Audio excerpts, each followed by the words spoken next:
Hello friends, welcome to Indian study पर आपका स्वागत है। दोस्तों, आप सभी लोग जानते हैं 12 नवंबर को जो यूपीएसआई का एग्जाम हुआ, सारी शिफ्ट जो है वो खत्म हो चुकी हैं। फर्स्ट शिफ्ट के क्वेश्चंस पेपर के जितने भी क्वेश्चंस मेरे पास आए थे जो 100% जेन्युइन थे, वो मैंने आपको प्रोवाइड करवाए और वहां पर बोला भी था बच्चों से कि जो फर्स्ट शिफ्ट का एग्जाम देकर के आया है तो प्लीज कमेंट में जरूर बता दीजिएगा कि एक्चुअल में यही जेन्युइन क्वेश्चंस हैं या नहीं है। तो कई बच्चों ने वहां पर कमेंट किए हुए हैं और बोला भी है कि सर आप बिल्कुल सही क्वेश्चंस बता रहे हैं, ना मानो तो इससे पहले वाली वीडियो जो है वो देख लेना। फिर वही चीज मैं लेकर के आया हूं। सेकंड शिफ्ट की मैंने वीडियो प्रोवाइड नहीं करवाई, थर्ड शिफ्ट की मैंने वीडियो प्रोवाइड नहीं करवाई।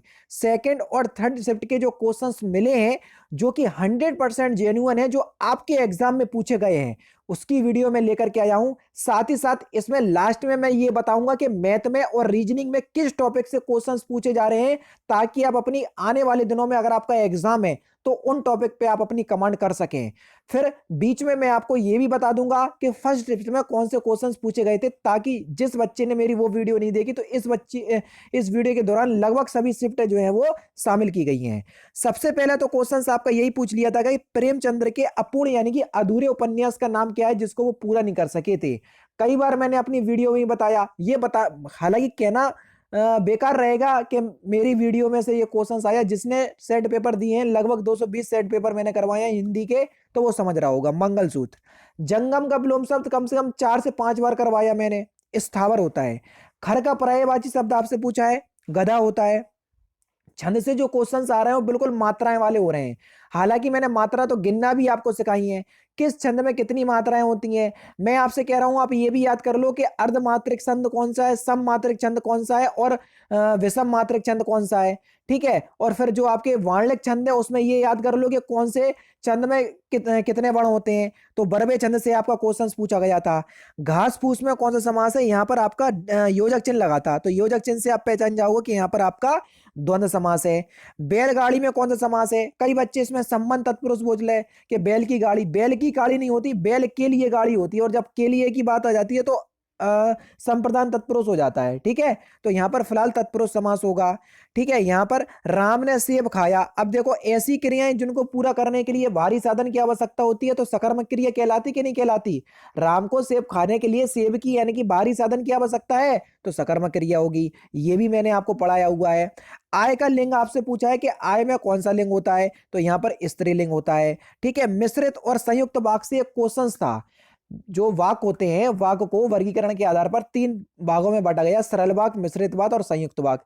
संयुक्त वाक्य में आपको 2 वाक्य होते हैं जो जो और, लेकिन, किंतु, परंतु, अतः, इसलिए इससे जुड़े होते हैं।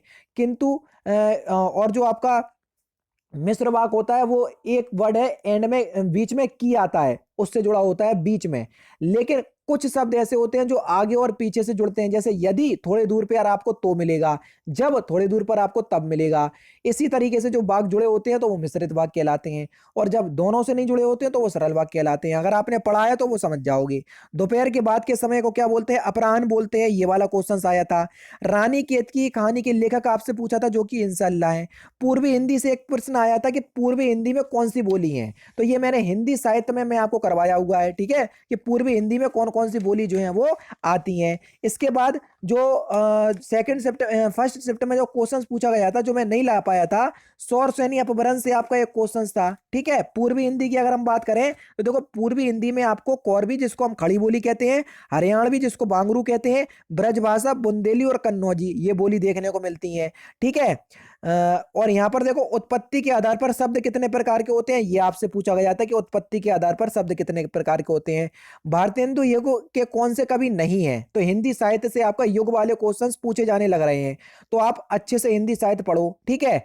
व्यास का आपको विलोम शब्द पूछा था कि व्यास का विलोम शब्द क्या होता है। मूल का आपको समानार्थी शब्द पूछा, अनेकार्थी शब्द पूछा था कि मूल का अनेकार्थी शब्द क्या होता है। इंद्र का पर्यायवाची शब्द आपसे पूछा है कि इंद्र का पर्यायवाची शब्द क्या होता है।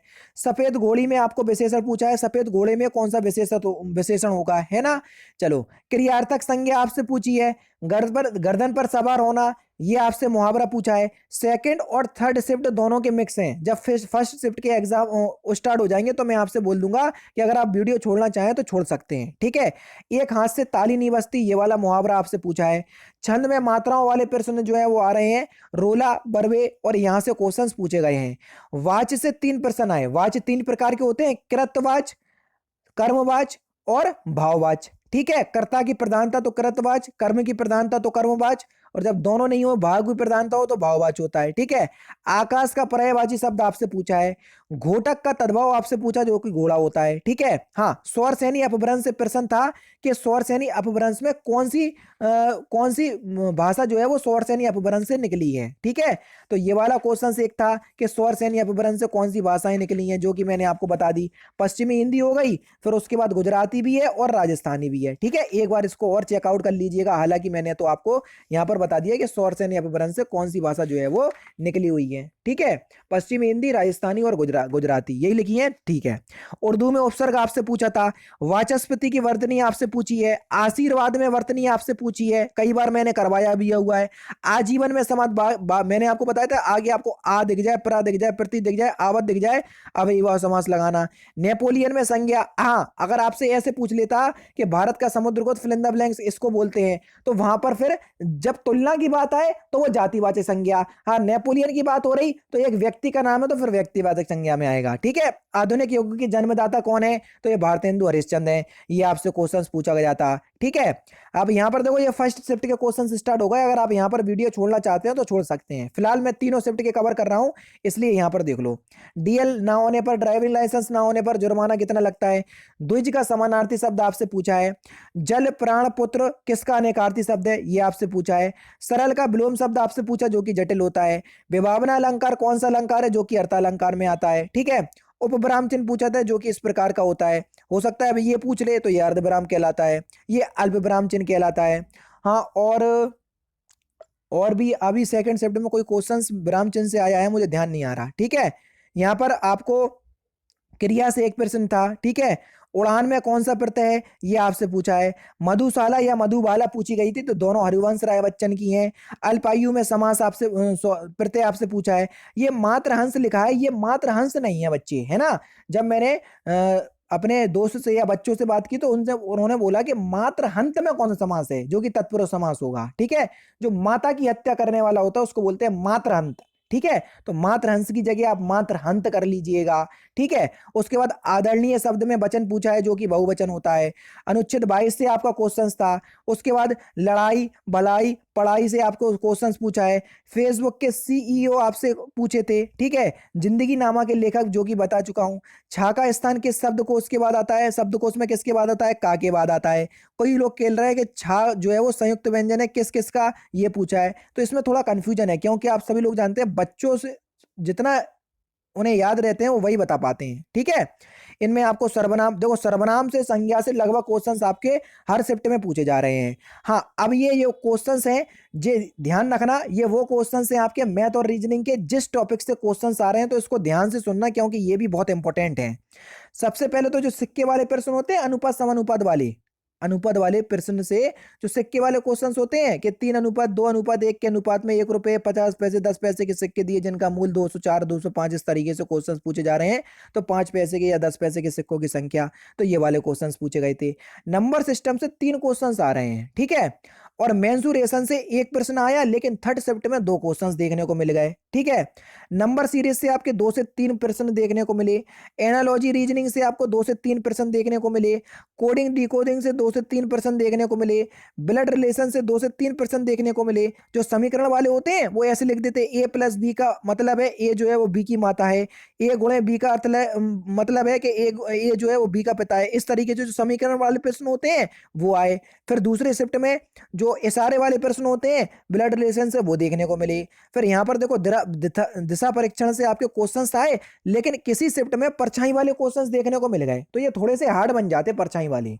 तो छोटा सा टॉपिक है, एक बार YouTube पे सर्च कीजिएगा, मैंने नहीं पढ़ाया, लेकिन कई और चैनल ने पढ़ाया होगा परछाई वाले क्वेश्चंस, एक से एक चैनल है, आप सभी लोग जानते हैं, तो वहां से आप कंप्लीट कर लीजिएगा, ठीक है। न्याय संगत से निष्कर्ष से 2 क्वेश्चंस देखने को मिले। तर्कपूर्ण धारणा में से आपको 1 क्वेश्चन देखने को मिला, ठीक है। डाइस से आपका 1 क्वेश्चन देखने को मिला था। असमानता, जो भिन्न वाले क्वेश्चंस होते हैं कि निम्नलिखित में से कौन सा भिन्न है, वो क्वेश्चंस देखने को मिले। अच्छा, दर्पण प्रतिबिंब जल प्रतिबिंब से क्वेश्चंस आया था कि नहीं आया था, तो ये मुझे कमेंट बॉक्स में बताना, ये थोड़ा डाउट में है, ठीक है। तो आप लोग मुझे कमेंट बॉक्स में बता देना कि दर्पण प्रतिबिंब से क्वेश्चंस आया था कि नहीं आया था। और अगर हम बात करें जीके की, करंट अफेयर से जो नई नियुक्तियां हुई हैं वो पूछी जा रही हैं, तो आप लोग कोशिश किया रहो कि नई नियुक्तियां आप जो है वो याद कर लो, ठीक है। करंट अफेयर से मुश्किल से 1 से 2 क्वेश्चंस आ रहा है करंट अफेयर्स। अगर आपने करंट अफेयर्स नहीं भी की है तो आप ये मान करके चलें कि केवल और केवल आपको क्या करना है, करंट अफेयर्स पे ज्यादा टाइम वेस्ट नहीं करना है। हाँ, एक क्वेश्चन ये आया था कि मूल कर्तव्य को कौन से संविधान संशोधन के तहत जोड़ा गया था, तो 42वें संविधान संशोधन के तहत जोड़ा गया था 1976 में, सरदार सरोवर सिंह समिति की सिफारिश पर। अनुच्छेद 51 का में भाग 4 का में किसको, मूल कर्तव्य को जोड़ा गया था। तो ये क्वेश्चन आपको देखने को मिला। एक क्वेश्चन अनुच्छेद 229 से था, ठीक है, 329 से एक क्वेश्चन अनुच्छेद 329 से था, तो इसको भी आप याद कर लीजिएगा, ठीक है। तो ये सारे जो क्वेश्चंस मैं बता रहा हूं ये जेन्युइन क्वेश्चंस हैं। आपको फिर भी इसमें लग रहा है, जो बच्चे सेकंड शिफ्ट का पेपर देकर के आए, जो बच्चे थर्ड शिफ्ट का पेपर देकर के आए, तो आपसे बोलूंगा कि एक बार कमेंट करके जरूर बताइएगा, ताकि बच्चों को विश्वास हो सके। क्योंकि मैं वीडियो लेट ला रहा हूं, लेट लाने का मकसद ही यही है कि दिन भर क्वेश्चंस कलेक्ट कर रहा हूं और 2-2 3-3 बच्चों से पूछ रहा हूं, तब जाके यहां पर सत्यापित कर रहा हूं कि हाँ, ये बच्चे ने सेम क्वेश्चंस बताए, इस बच्चे ने सेम क्वेश्चंस बताए, ये क्वेश्चन जरूर आया होगा, है ना। क्योंकि ऑनलाइन एग्जाम है, ये केवल मेमोरी बेस्ड क्वेश्चंस होते हैं। आप सभी लोग जानते हैं कि ज्यादा याद नहीं रह पाते हैं बच्चों को, जो सिंपल क्वेश्चंस होते हैं वो तो याद रह पाते हैं, ठीक है। हालांकि मैं आपको बता दूं, मैथ और रीजनिंग का जो लेवल आ रहा है वो बिल्कुल इजी टू मॉडरेट आ रहा है, सिवाय 4-5 क्वेश्चंस को छोड़ करके। 4-5 क्वेश्चंस में एग्जामिनर आपको बिताने की कोशिश कर रहा है, तो उन क्वेश्चंस को स्किप करने का प्रयास कीजिएगा। जो आपके वर्क एंड टाइम वाले जो क्वेश्चंस आ रहे हैं, कार्य समय वाले क्वेश्चंस, वो क्वेश्चंस हैं सिंपल, लेकिन इनकी कैलकुलेशन हार्ड आ रही, जो कि टाइम कंज्यूमिंग करेगी। तो इनको आपको स्किप करने की दम होना चाहिए। दम का मतलब एंड में देखेंगे इसमें, जब हमारा टाइम बढ़ जाएगा, मार्क फॉर रिव्यू लगा के आगे बढ़ जाना, ठीक है। और रीजनिंग में भी जो क्वेश्चंस आ रहे हैं वो ऐसे ही आ रहे हैं। अच्छा, सेकंड शिफ्ट और थर्ड शिफ्ट में जब मैंने बच्चों से बात करी, तो ये ज्यादा देखने को मिला कि फर्स्ट शिफ्ट में क्या हुआ था, जो रीजनिंग में जीके के क्वेश्चन शामिल कर दिए थे केवल 1-2, लेकिन सेकंड और थर्ड शिफ्ट में 4 से 5 क्वेश्चन शामिल कर दिए जीके के, और मैथ के क्वेश्चंस रीजनिंग में शामिल कर दिए। तो बच्चा कंफ्यूज हो रहा, क्या मैथ कर रहा है कि जीके कर रहा है, समझ रहे। तो इसलिए आप लोग बिल्कुल अपने माइंड को प्रिपेयर करके जाइएगा कि इस तरीके के क्वेश्चंस जो है वो देखने को मिल रहे हैं। बाकी आपकी जानकारी के लिए बता दूं, जिसका कल एग्जाम है सभी को मेरी तरफ से शुभकामनाएं, सभी को मेरी तरफ से बेस्ट ऑफ लक। आराम से एग्जाम दीजिएगा, जैसी आप तैयारी कर रहे हैं बिल्कुल वैसा ही पेपर आ रहा है। वहां पर हमको नर्वस नहीं होना है, इत्मीनान से क्वेश्चंस को सॉल्व करना है। जो मैंने बोला, पहले हिंदी उठाओ, उसके बाद जीके उठाओ, उसके बाद रीजनिंग उठाओ, फिर मैथ उठाओ। क्वेश्चंस पेपर आराम से सॉल्व करोगे और पूरे 160 क्वेश्चंस करके आना है। ये 100% जेन्युइन क्वेश्चंस है। किसी में भी डाउट हो मेरे से बोलिएगा, मैं और जगह से सत्यापित करूंगा। जो भी गलती होगी तो अगली वीडियो में बता दूंगा कि भैया ये क्वेश्चंस नहीं आया था, मैंने धोखे से बता दिया। फिलहाल ये क्वेश्चंस वही हैं जो आपके एग्जाम में पूछे गए हैं, आप सभी लोग जानते हैं। तो दोस्तों, फिलहाल की वीडियो में सिर्फ इतना ही। अगर आपको वीडियो पसंद आए तो प्लीज दोस्तों वीडियो को लाइक कीजिए, शेयर कीजिए, और साथ ही साथ हमारे चैनल को सब्सक्राइब करना ना भूलें, क्योंकि मैं रोजाना इसी तरह के वीडियोस आप लोगों के लिए लाता रहता हूं। नमस्कार दोस्तों, जय हिंद, जय भारत।